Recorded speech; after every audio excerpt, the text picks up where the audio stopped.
understood it, and I'm sure God felt it. Mm-hmm. Jesus filled in the blanks. Yeah. Well, sometimes when I pray, I feel like it comes out the way it needs to come out, but then other times and like in those moments. So hey guys, I just made a prayer, or we just prayed before we started, and that's what we were just commenting on. Because I asked the Holy Spirit to come and be a part of this conversation, and that was pretty much the prayer. But I didn't know. I guess I'm used Sometimes to always. my prayers have been Jesus help. Okay. You know, I mean, Mm-hmm. yeah. Sometimes it's simple. Sometimes it's even better. Yeah. Simple, yeah. And then you just think about language. I mean, words in themselves are limiting, and that's why. Because my prayers are very simple at sometimes too. Yes. But I feel like God knows exactly what I'm feeling and what I'm trying to say. Well, just imagine Hannah. Hannah? Remember when Hannah was praying and they thought she was drunk? Wait, Hannah, Hannah in the temple yeah, when they it thought was she was drunk. Wasn't Hannah the one that had a baby and she was praying? Yes, And she was they thought she was drunk. Yeah, You're right. Can you Because imagine what she looked like Testament? in there praying? To look like you drunk praying, so you had to be yeah, all over the place. Yeah, I can imagine it. Yeah, because I thought about that a few times, like how, I mean, she sounded like she was making utterances. She wasn't even really, she was making, you know. Yeah. Well, what if she wasn't even making You might want to look up the story, Hannah, because I actually don't remember it, so I can't tell Lauren what it is. Lauren can't remember. I vaguely remember, but I know. But what if Hannah was praying with her body? Because I believe that. I feel you on that. Yeah. I do. I think just how we use our words to worship, even just like when we sing songs, when we say prayers, I think we can use our body as another, I guess a communication style. Mm-hmm. So even just like, in church, how they have like, like dancers, how they have like, I mean, I took dance in high school when, like interpretive dances, essentially you are telling a story or expressing your feelings through your body. And even just like thinking about your voice, like these are all physical mechanisms, so why wouldn't your arms and your legs and everything be something else?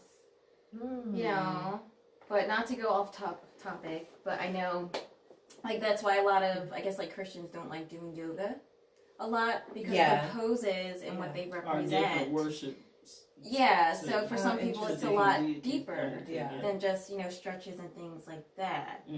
So on that same boat, I think that's interesting. Yeah. Because there are times where I just want to just be like, amen. And I believe that God knows exactly what it means. Yeah. Yeah. My prayers have been they've never, I'm not a formal prayer, or like if people are waiting to hear something, profound when I pray, that's not going to happen. I just talk to them. Yeah, and just tell them what's in my heart, what I'm feeling, Yeah. I think however you feel like you need to get it out, whether it's in like a few simple words. Now me, like prayer, it is very like simple, I guess, for me. It's not very elaborate. But I mean, I did buy a prayer book. What is that? I mean, just so I'm clear about what we're talking about. Do you want me to show it to you? Sure. Okay. It just happens to be on the desk. There it is. But sometimes I feel like I do want to verbally express to God what it is that I need or how I'm feeling. But, I don't have the words for it. So, for example, like this prayer book, it'll have different topics. Like, if you want to pray to heal from depression or anxiety, or for someone with drug abuse, or maybe you're fearful of something, praying for your wife, like they have specific prayers for it. That is so cool. So it kind of gives me ideas of how to express what I want and need from God. In that way, it helps me. And I mean, if you mean what you're saying, I could see it still like being meaningful. You know what I mean? Not so much a script, but just that bringing you to that place. And even verbalizing, I think, helps myself realize what I need and what I'm expecting and want from God. So, what if there's a book? What if there was something similar to a book of prayers that you just mentioned, but it was like a video of body prayers that had the same thing? Like if you wanted to use your body to pray like if you're feeling depressed or if you're feeling anxious or if you're wanting healing, prayers that help people to use their body. I think that's actually a good idea. It's actually, now that you mention it, I guess part of what I wanted to incorporate into, I guess, my program, which I can tell you about later. But you can tell about now. If you, I mean, well, I would be into, because I want to know more about using, because I can't. I'm trying to think of like in what capacity. Like you mean not like a praise dance? No. So why don't you say a little bit 'cause more, and then I can tell you what I was thinking. But you've like thought about this a little bit more. Well, I think kind of like, let's say you're singing a song, right? Mm-hmm. You don't sing just a song and just monotone, right? You have your highs, your lows, your however people get fancy with it. Same thing with your movements. Sometimes it's just like I can see movement as kind of like an expression of gratitude. You know, I know everyone has like their different physical ailments and things like that, but for me, it gets personal in that sense. You know, when you can't feel certain parts of your body, and now you can, and just being grateful, even doing this as being like signs of just like gratitude, because for people who maybe at once couldn't move their fingers, and it's just, God, like, I praise you that I can feel this, I can do this. Beautiful. Do you know what I mean? Yeah. And even just like when we sing those songs, it's almost like singing a song with your body. So let's say you have some prayer music on and you want to say like, oh God, I worship you. This right here, expressing my worship to him, is just as good as me saying, God, I worship you. Even if you didn't say the words, isn't that praise dance? I guess it could, like, as a praise dancer. But it's more like, I mean, it's well, as someone who maybe loves in, to more in, intentional. or shall I say, not in the church context, but more just, if we was to say, if you walked up to a child and just said, hey, praise dancing is using your body to praise God and using it, wouldn't it come out that way? Because it's almost like just interpreting what you're, those things, you know what I'm saying? I do, and I do think it's the same. Things. I think Because that's how I kind of look at it. Most of the stuff, or I look at,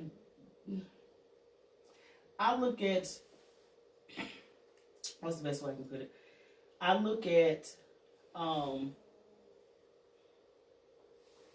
lot of my dancing, like I do that at home, and a lot of times I'll do that and do along with I use it in like a stretching way, but at the same time. But I also use it to during my worship time.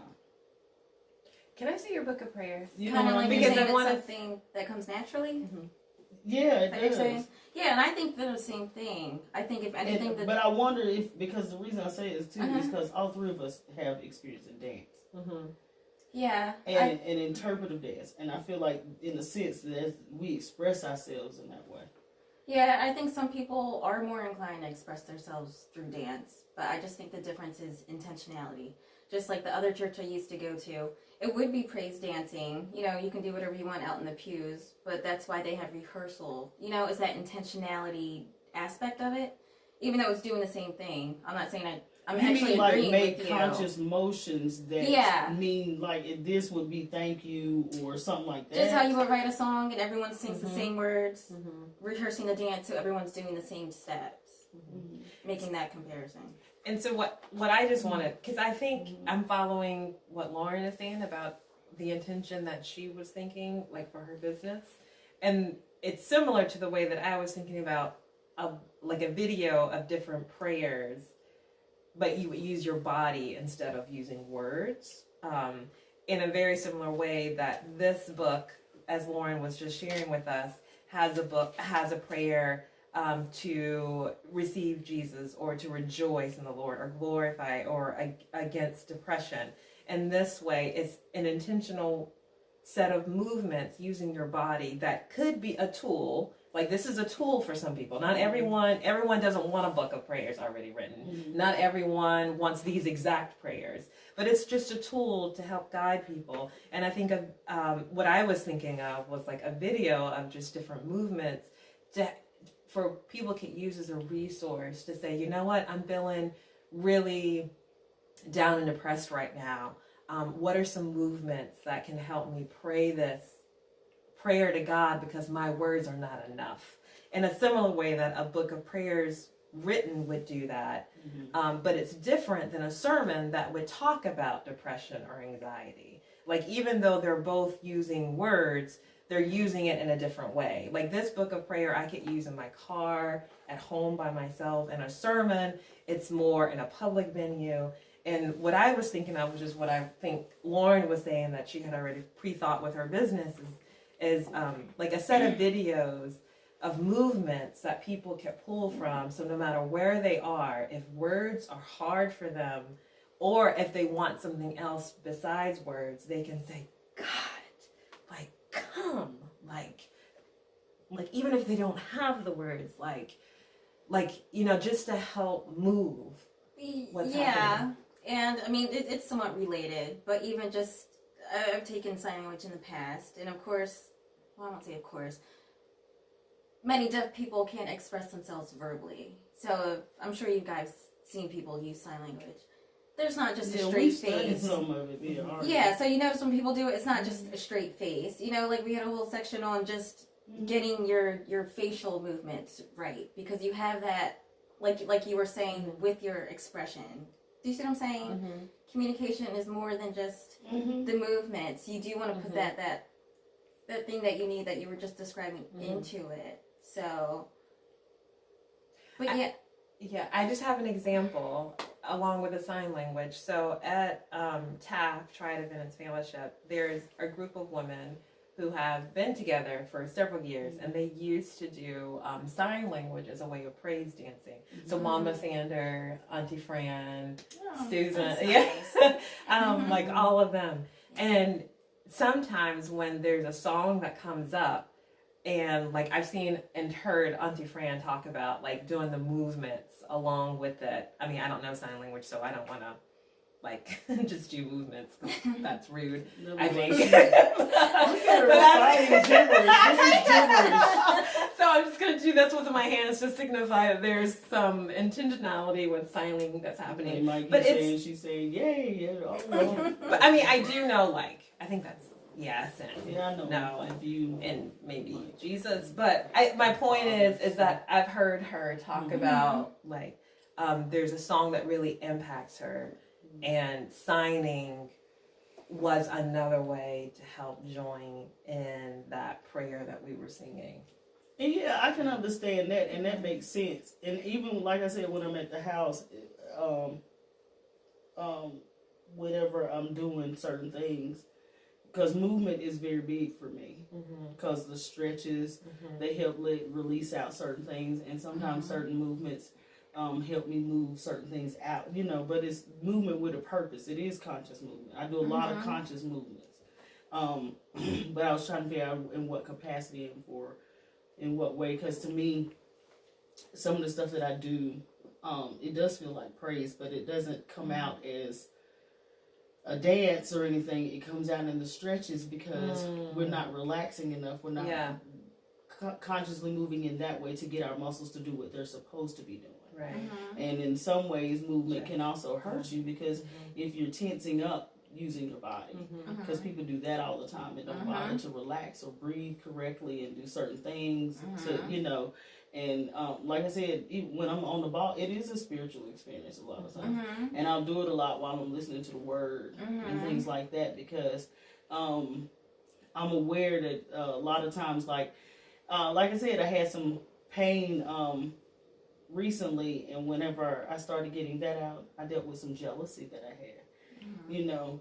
But all of it, I have to do movement. I have to figure out different parts of my body and things like that. And as I'm doing it, I'm constantly being ministered to by the Holy Spirit, or, you know. So it to me, that's why I do it in the morning, because it's all part of I have a whole routine of.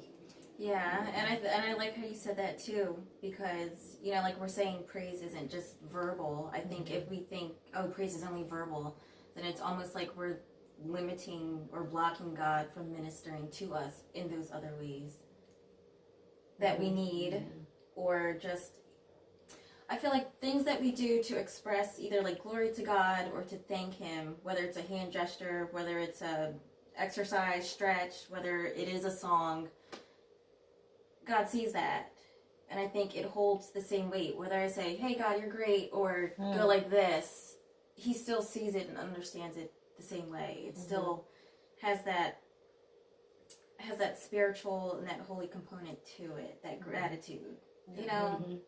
And I do think it has a lot to do with context too, because all of it's in different contexts. You know, when I'm at home and having during that time, that's my private time with him. It's personal. You know, it's real intimate. You know, you can have a certain amount of intimacy at church, and I really use that term loosely because I really think of the people and as the church, and when I say that, I don't even mean everybody. I really truly mean that. I mean what he says. My sheep hear my voice. So I listen for those and look for those who know his voice. Yeah, I have to make sure we have the same Father. Yeah, that's definitely true. Which is because if you don't love me, I don't feel like Jesus. And like doing movements and how some Christians think that like doing yoga is worshiping not God. That's kind of similar to what I was just hearing Kimberly Empress say. Is that right? Yeah. No, you're looking at me like that. I mean, because I know with yoga, I know those there's certain like downward facing dog or something like that is supposed to be a worship to certain things or the sun god or certain things. I don't know all the intricacies of it. I just know that those poses are supposed to be the way that they have them set up in honor to a deity or something. Yeah, I was told, I mean, in addition, there are, I guess, representations, posturings of these gods. And I'm not familiar with like Hinduism and all that kind of stuff, but basically these poses that yoga has you doing is a pose or a representation of what that god was doing in whatever story. You know, I don't want to pose as these gods and these stories and in those beliefs. And I mean, there's different types of yoga, there's different types of Hinduism and any other religion that I guess practices that, but a big thing for me too is just that clearing your mind and emptying it out. Yeah.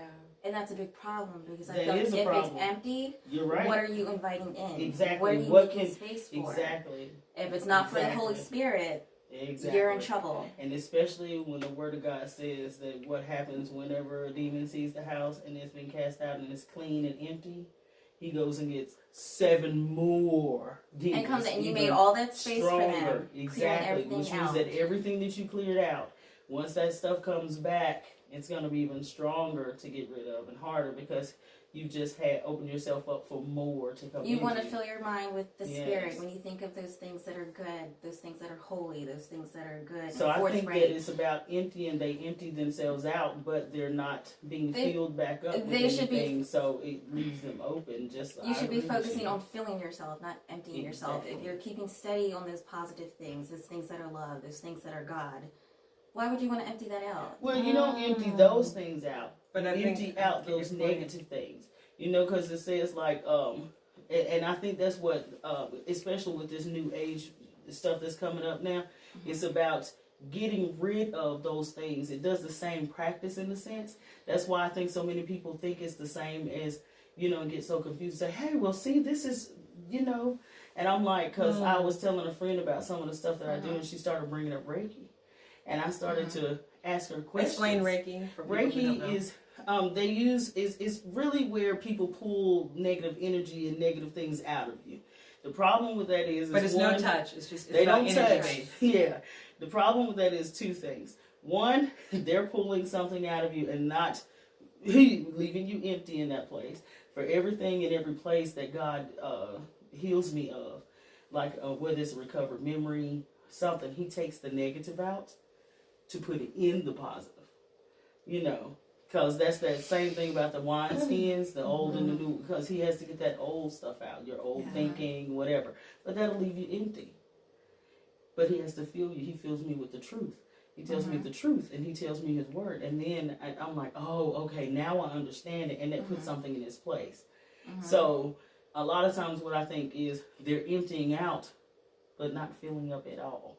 They're emptying out the negatives. They're, because I hear them talking about a lot of the same hurts and pains, or a lot of emotional stuff, trauma and things like that. This is a way for you to get it out. This is a way for you to do such and such. But even if you do, you get that stuff out if it's not replaced or put back in, or something's not put in there. And another thing I'll say too, see, this is a good example too, because everyone has their own different way of doing things. Just how there's different, I guess, subdivisions of religions and things like that. Me on my end, and how like I got my beliefs, it's just emptying yourself out. There's no keeping good in. There's no inviting good in. And that came from what?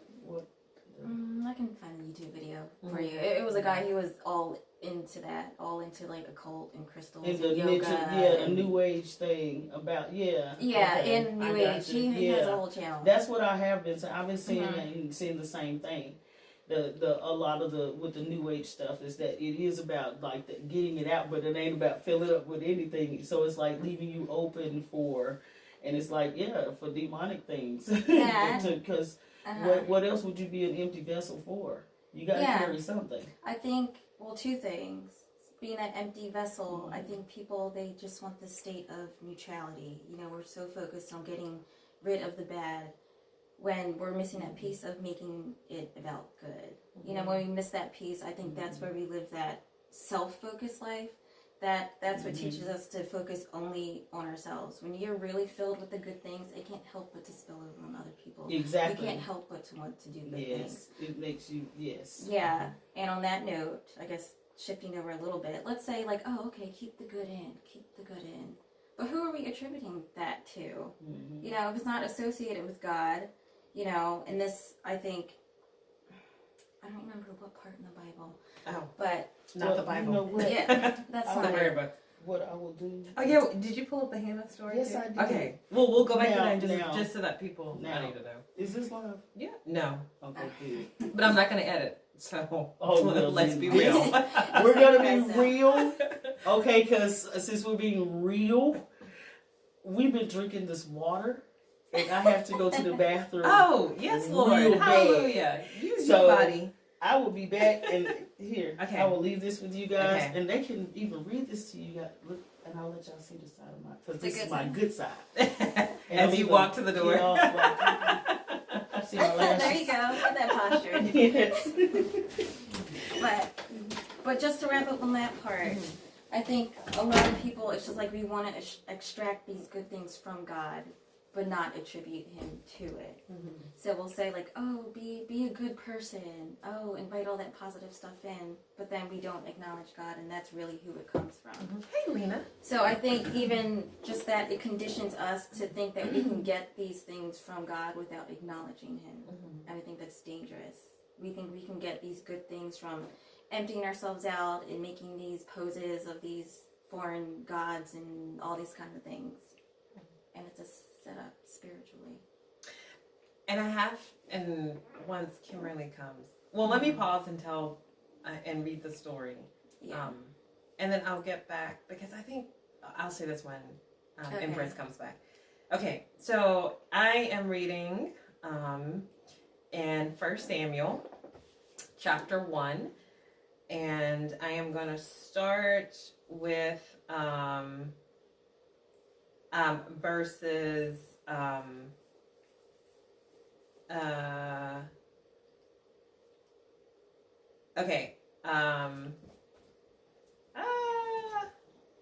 okay, I think I'm going to start with verse 8. Okay, so her husband Elkanah said, "Oh Hannah, why are you crying? Why aren't you eating? And why are you so upset?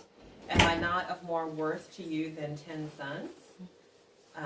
So this is Hannah's husband speaking. So Hannah ate. Then she pulled herself together, slipped away quietly, and entered the sanctuary. The priest Eli was on duty at the entrance to God's temple in the customary seat. Crushed in soul, Hannah prayed to God and cried inconsolably. Then she made a vow. "Oh God of the angel armies, if you'll take a good hard look at my pain, if you'll quit neglecting me and go into action for me by giving me a son, I'll give him completely, unreservedly to you. I'll set him apart for a life of holy discipline. So that was verses that I read 8 through 11, chapter 1 of 1 Samuel. So that's a brief snippet of the story of Hannah. Oh, wait, I need to get to the part where she looked drunk. Hold on. Let me keep going. Verse 12. It so happened that as she continued in prayer before God, Eli was watching her closely. Hannah was praying in her heart silently. Her lips moved, but no sound was heard. Eli jumped to the conclusion that she was drunk. He approached her and said, "You're drunk. How long do you plan to keep this oath? Sober up, woman."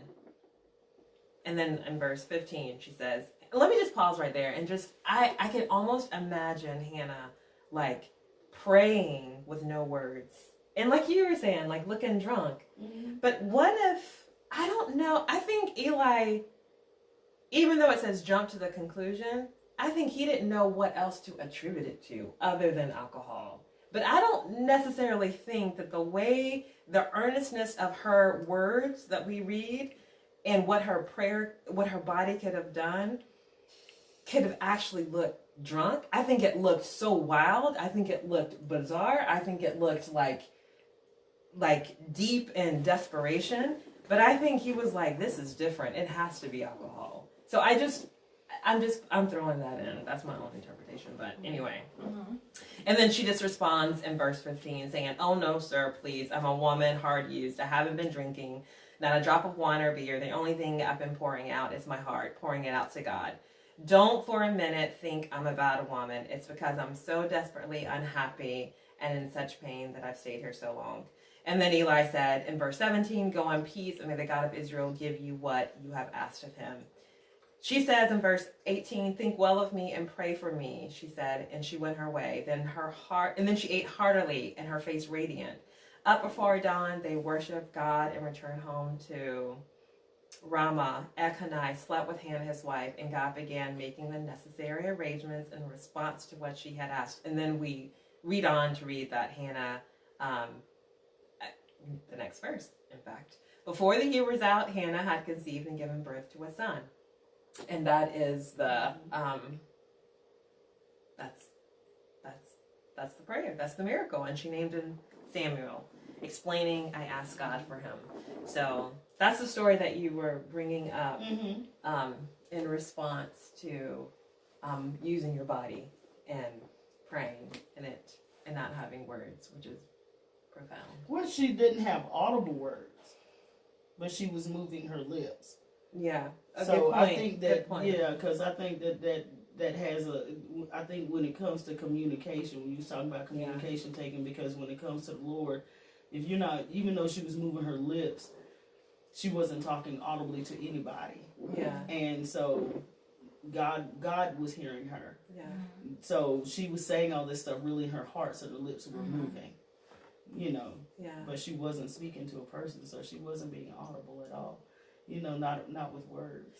Did she say that?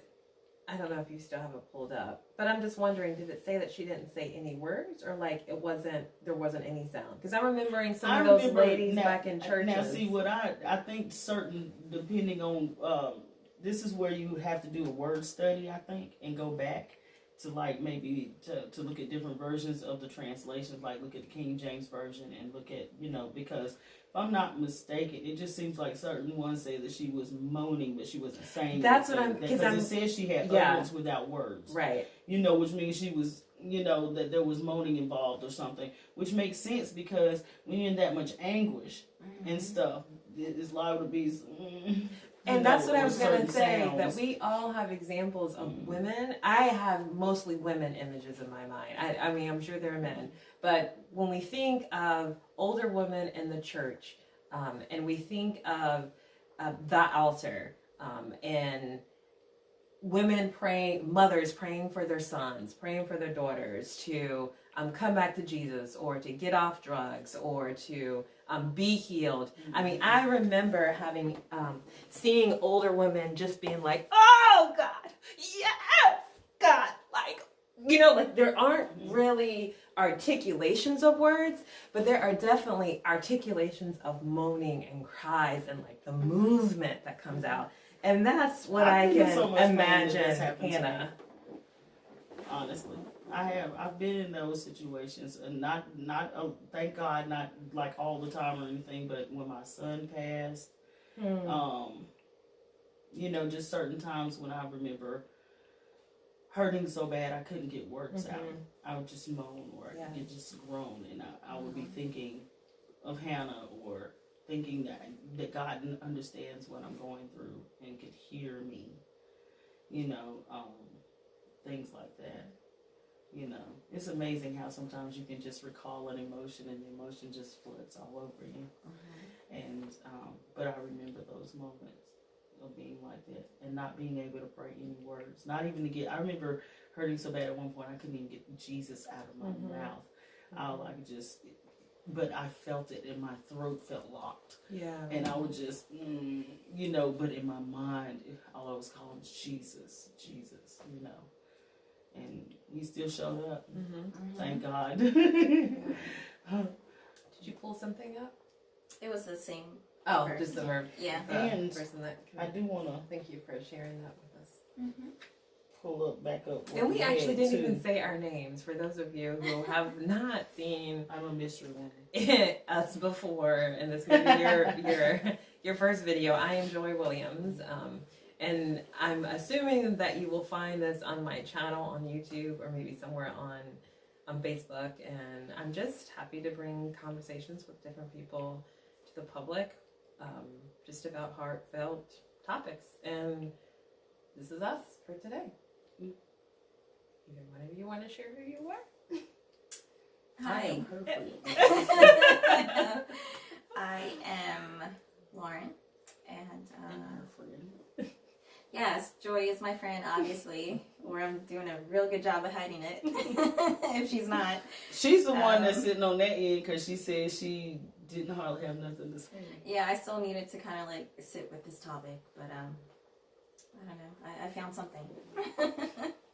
That's because we bring that out of the Lord. Well, the truth is, the topic was going to be about a quote that we haven't even read because we just started riffing off of prayer. And that's what often happens. We start out with the topic that we think that we're going to talk about, but then the Holy Spirit takes over, and then the conversation turns out to be something else. And I'm okay with that. But I'm going to read it anyway. Yeah. But say who you are, if you don't mind, first. You can call me Empress. Only because if I give you my birth name, you're going to say it wrong. And she has a blog. Yes. That's open. We all have a blog, actually. Yes, we're all bloggers. Yeah. Among other things. And we all have health and wellness businesses, and we all want everyone to live their best life possible. And we do it in very similar ways, which is how we ended up coming together to talk about topics. Instead of calling it like we want y'all to live your best life, you know, because they have that quote, you live your best life. We should say we want you to live your health life. That could be your quote. And it really, you know, we can. It does sound good. It's our tagline, you know, like just our thing. Y'all can't say that. Well, it's our thing. Let me sit with it. I think it's a great thing. I know. I'm just not sure if I'm on. What I was thinking. Oh, she don't want to be. Yeah, I don't know if that's what she's saying. She's like, it ain't gonna be my thing. I don't know. I need time to sit with it. She don't want to marry it. It asked her out on a date and she's not sure. Yeah, in all respect, she could have mentioned it. Okay, how about this? Okay, how about this? How about I put it like this? I want you to date it for a while. Okay, I can do that. Date it for a while. Let's date this thing for a while. Let's give people a chance. Yeah, before we commit to it, because it hasn't given us a ring. You know what I'm saying? I got you. Yeah. I'm still chewing it. Living your health life. Try it out. Yeah. Like a test drive. Your health life. Your well-being life. Somebody say, what are you living? I'm living my health life.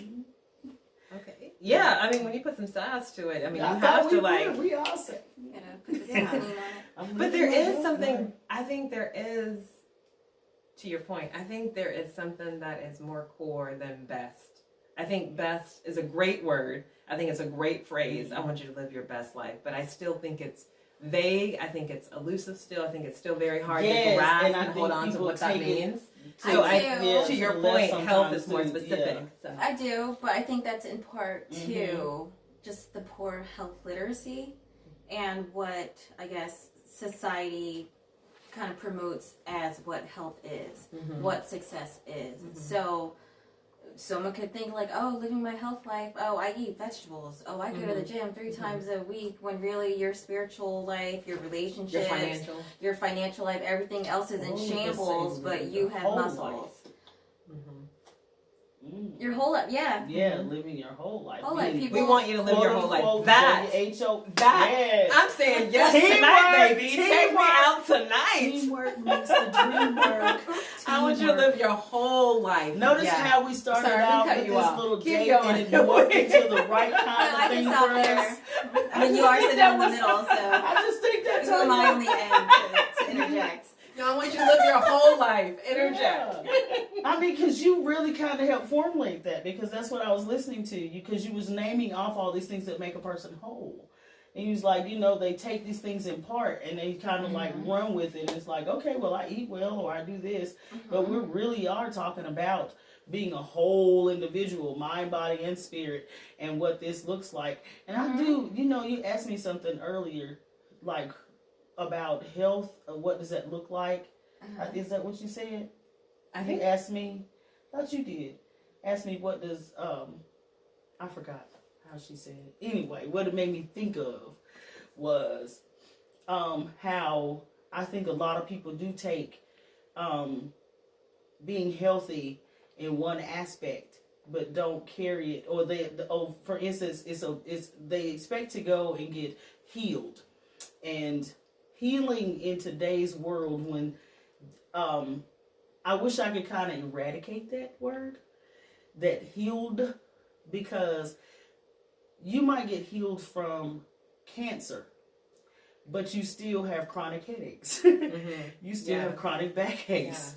Your feet swell. You eat bad. You see what I'm saying? So healing is relative unless you're thinking about just one specific thing, because otherwise you're leaving a lifestyle of healing.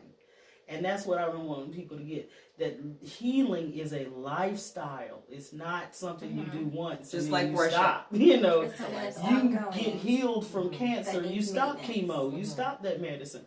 But you're going to have to keep on doing these things. This is how you live, how you process emotions, and how you learn how to, when you become healthy, you learn how to process those negative emotions and eradicate those things. Just like your body has a system of eliminating waste, it has the same thing with your emotions. What would happen if you stop eliminating waste? Situation. You stop eliminating bad emotions. You will die. There you go. Yeah. Exactly. Yeah, you would. You absolutely would. Yeah. Which is why trauma and why people are walking around like bombs, because you're actually on the verge of exploding. And after you explode, you die. I mean, not always right then. I know. That's what she means. She's not like a...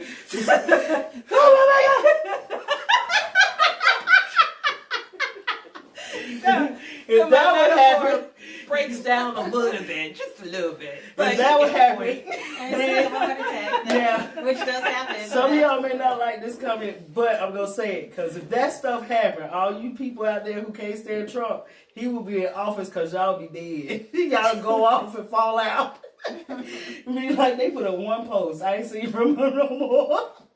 Be like, oh, that's why. Look. That's why y'all need to eradicate all that negative energy. Okay, so we won't take this politically, but Lauren did have something that you were saying, like, on your list, and we both cut you off because we were not. I might have been done. Okay. But maybe I do want to add something.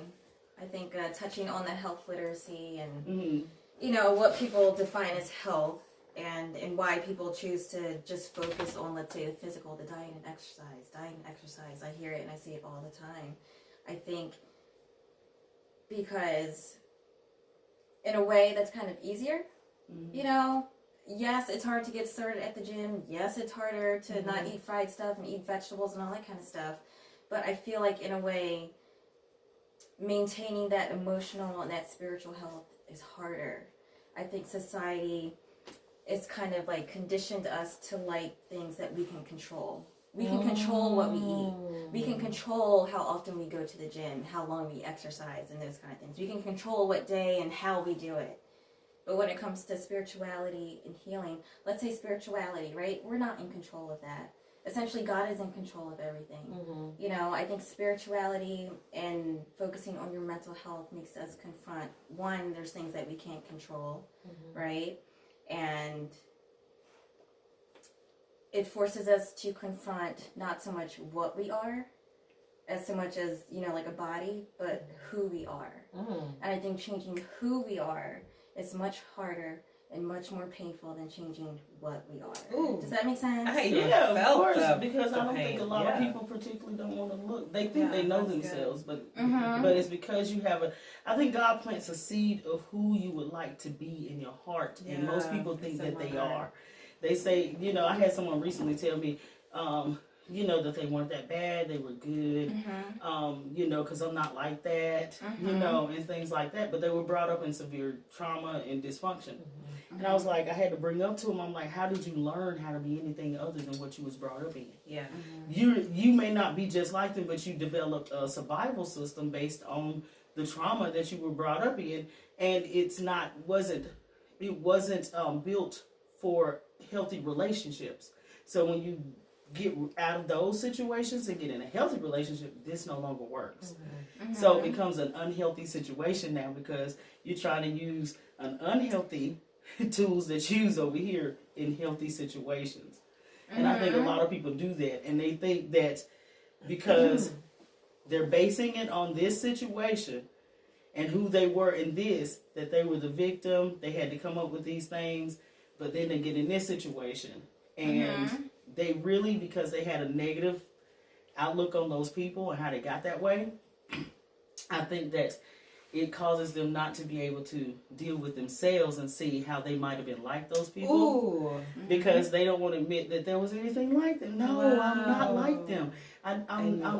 Yes, and because I am. more than likely they said the same thing, and that's how they got that way. But you have to relearn that stuff. Look at yourself and find out where that stuff is in you, how it affected you, so that you can go into this situation differently and not carry them over into each other. And I see that a lot. I've done that. I have to, you know, that's why I had to learn that lifestyle of healing versus, you know, I went through this situation and now I'm healed, and then the next thing comes up and then I'm in another situation and I'm like, okay.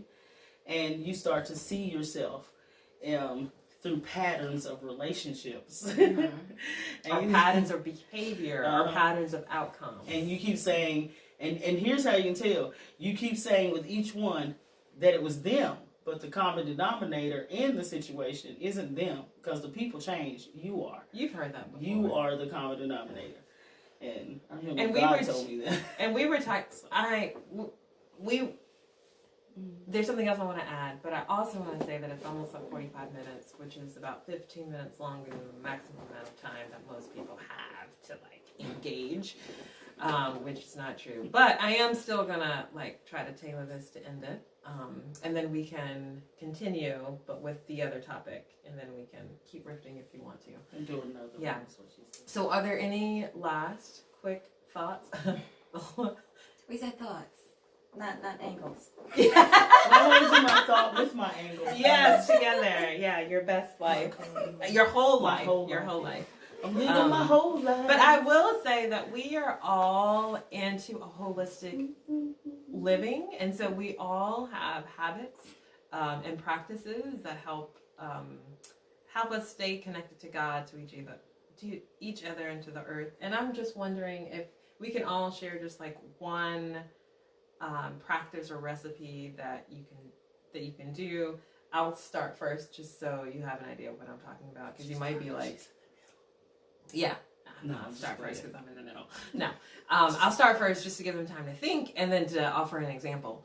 So for myself, I love castor oil, and castor oil helps pull out impurities. And so in the morning and at night, I rub all over my body, especially my face, castor oil. It not only helps lubricate your skin, so it helps to make you look younger, but like I said, it helps to pull out impurities. And so I especially do that part at night, so that during the night I can, still add to the already natural process of cleaning out toxins. So that's one hopefully new thing that people can consider. And you can buy castor oil. I use organic castor oil, hexane free, but if you want more, you can ask me about it. But is there, one She's practice... really 70. No, I'm just playing. Right though. But if there's one practice that you want to offer, or a recipe or anything, for people? I will do this because I'm going to tell you the best practice that you can do. And it is one of the most healing and cleansing things that you can do. Forgive. And not just for you forgiving other people, but forgiving yourself. A lot of times So we how have about, a hard time forgiving, yeah. but I have to practice that on a regular forgiving not just other people, forgiving when I drive, other drivers in their cars, forgiving somebody like when they cut me off, forgiving myself for mistakes that I've made. I know it seems like something that seems a little weird in a sense because we don't think of forgiveness in those general terms or in small ways, but to be honest with you, you'd be surprised at how much you carry around sometimes and how that stuff can build up. So I'm also going to give you an action to go with that forgiveness, because sometimes saying, With like, do that is really hard. But if you, so some people say there's energy right here in between your eyes. And or that's your third eye. Yeah, that's what, I didn't want to say third eye or like, another chakra. But if you kind of think of this place in your eye of where tension comes, if something bad happens, you were talking about this, your forehead kind of crinkles or you get a headache here. But if you're having trouble forgiving, or if you want to forgive, just with your hand, just rub across your forehead, grab a hold of that thought, pull it, and let it go. And let that be a movement to help you to remember and to help you bring an action in order to forgive. Because I know some people, that could be like another practice that you can try to do. Yeah, just make sure that you don't do the action without the forgiveness. Yeah. That's important. Yeah. All right, Thank sharing you. things. I felt like I wanted to share two things, but... Do them both. Okay. I think the first one, I guess I want to share or recommend is, pertaining to comparison. I think it's just so easy to look at other people and what they get and what happens to them. You can kind of feel either like left out. You might think to yourself, what am I doing wrong? When is it going to be my turn? And however else you want to fill in the blank. But you have to realize what God has for you is for you. And realize that God created us different, obviously. So if we're outwardly different, if we're different in our personalities, in our life circumstances, even just the way we look, why would you think that our gifts in our lives would be the same too? Some of us are better or worse at other things. Some of us are going to get our blessings sooner than later or differently. So stop expecting, your life to be like other people's life. With that said, everything that glitters is not gold. Sometimes people may look like they have it together, or they got blessed, they got that money, they got that vacation, they have that family, but working in psych, it's really not like that behind closed doors. Sometimes you have to remind yourself, well, what seeds did they plant to get those things? How did they get to that space? And not for nothing, yes, God does give blessings. He does give things that we want, but who else gives us things that we want? Satan. So whatever that person got, that doesn't mean necessarily that it's even a good thing. That could just be a big distraction. And that's not even your area to ponder. The only thing you're supposed to think about is what you're doing for God. What seeds are you planting, and what God has for you is for you. So you don't have to worry about what other people are doing or not doing, whether they did you wrong, whether they did you right, or they're just not even looking at you at all. Mhm. So Mhm. that's Are those one two? thing. I was gonna say, okay, the other thing. The other thing was just gratitude. I think sometimes Mhm. taking that mindful space, that mindful moment, and just think about things that you're grateful for. It doesn't have to be big things. I mean, it can be like jobs and relationships and all that, but just even like the little things. The light bulb didn't blow out. Oh, that hangnail wasn't as bad. Just everything down to just like the smallest things. I think so many times like we get caught up in the negative, but when you really make out a list of every little big and small things, of good things that really do happen to us in every moment and every day, it really puts you in that positive space. It keeps you looking for more positivity. And I think when we respond to God with gratitude, why wouldn't you want to give someone more? You know, just showing that you're ready to get more. And it's worship to Him. So it definitely battles depression. That too. I was depressed for years, and that was one of the things that helped bring me out. Was because your thinking is so toxic. So for every negative thought that would come on my head, I would say something grateful. Like, God, thank you for allowing me to survive that. Thank you that I overcame it and what I learned from it. Everything, even down to getting a traffic light and getting an ill feeling. And I'm like, Lord, thank you that I am able to be at this light and I have a car. You know, that I'm not walking, or that I thank you even then. Thank you that I have feet, that I can walk, that I can walk here. I like what you're offering, because you're giving like tangible things that people can do. Because I was thinking of like a gratitude journal, but it can also be at the stoplight. Like if you're at the stoplight, think about something that you can be grateful for. So that's another practice. Keep your mind stayed on and this if you thing. can verbally say it, verbally speaking words out and saying it, because your words are powerful. We don't realize how much we speak negativity. That's right. It come out. We'll speak more negative before we'll say something that that we're grateful for. So let's recap. These are some tangible things that you can do, and I'm going to add one thing to do, like for the comparison, like an Epsom salt bath. Like if you feel like you are just really comparing yourself to somebody, take it to God in prayer and a bath, and do like a cup of Epsom salt. You can even put essential oils and just allow the fizz, just melt out of it. And you know what would be great for the comparison too? Vision board. Oh, that's good. Because you're seeing your stuff and getting your eyes on Get excited about you. Yeah, that's good. Get excited That's about good. And then you can keep your focus and put your stuff up, and and kind of keep your eyes on the prize, on your. I think we gave you all like 4 really good things. Yeah, so the first one was, what was the first one? Castor oil. Castor oil. I remember that. I'm gonna try it. You got your own. I'm gonna look Castor oil was 20 the next first. week. And then we have a little body prayer with a forgiveness, okay? And then we have comparison, Epsom salt, but then also vision board. And I think that is probably a better one. I mean, not to say that we're comparing. Gonna do my Epsom salt bath tonight. And a vision board. But I'm just saying, like, Epsom, I mean, that's really getting to the heart of what's happening here. Because when you're comparing yourself, you're almost putting yourself down. So a vision board, like what Empress said, it puts your vision at the center, which may be good for the, to counteract the comparison. And then a grateful journal, or at a stoplight, and just verbally speaking how great. So I think we said 5 or 6. I'm never going to math. We're very creative people. Don't need to count. Yeah. Just know that there are options. And so we're going to end this. And thank you so much for watching. Thank you for being a part. Thank you, Lauren, for letting us use your equipment, your home, everything. Thank you, Empress, for being a part with your wisdom, your insight. And your great angle. And thank you all for being a part of our conversation. I hope that you'll join us again. All right, love you. Bye. Any last goodbyes? No, you said them all. Okay. Oh, do a gratitude jar. You can do that too. Oh. Now, there's 7. Okay.